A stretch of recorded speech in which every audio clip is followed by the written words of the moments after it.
In verband met de Dag der Marons op 10 oktober aanstaande heeft het Directoraat Cultuur Nikeri gemeend activiteiten te organiseren in Wageningen. Wij hebben bereid gevonden de vrouworganisatie Man-Vrouw Wa in Wageningen om ons te assisteren met deze activiteit. Nou, de vraag is waarom speciaal in Wageningen? Wij willen ook onze bijdrage leveren Wageningen een poets te geven, Wageningen een nieuw look te geven, door het sociaal-cultureel gebeuren daar wat leven in te blazen.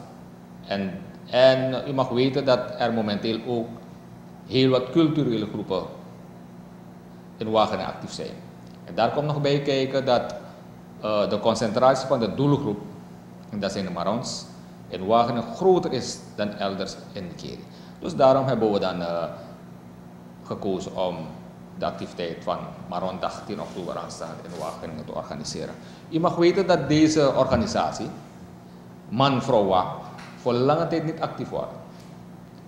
Zo hebben wij van cultuur in samenwerking met het onderdirectoraat Jeugdzaken Nikeri, in deze is het mevrouw Astrid Lakin, geprobeerd deze organisatie weer te heractiveren. En het is ons aardig gelukt. Dus gebruik maken van deze situatie, van deze gelegenheid, hebben we gelijk deze organisatie gevraagd om ons te assisteren met deze activiteit op 10 oktober aanstaande. Het wordt georganiseerd op 10 oktober op het Pionierspark in Wageningen. En de aanvangstijd is 10 uur en de activiteiten zullen van 10 tot 6 uur gehouden worden.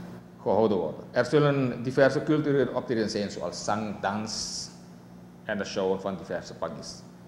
Ik wil van hieruit dan alle Wageningers oproepen om daar aanwezig te zijn op 10 oktober. Aanstaande op het Pionierspark. Ook de mensen hier in Nikeri zijn ook welkom om daar te komen. Het zou iets moois zijn. Het is het uitgangetje tot naar Wageningen. En ik nodig u hierbij uit om daar aanwezig te zijn.